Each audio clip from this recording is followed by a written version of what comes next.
Ever wanted to add new features to your app without rewriting everything? The decorator pattern is like adding toppings to a pizza. It's flexible and simple.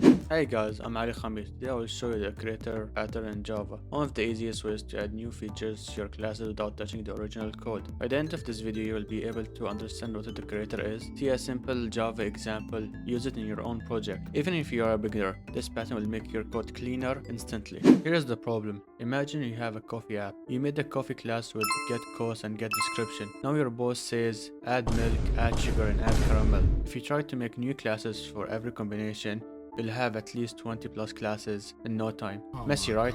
And beginners often try to just copy paste old code. Decorators solve this neatly. Here's an analogy. It's like adding toppings to a pizza. You don't need a new pizza for every topping. The decorator pattern lets us wrap objects with extra behavior without changing the original class. Base objects stays simple. Decorators add features. You can combine decorators in any order.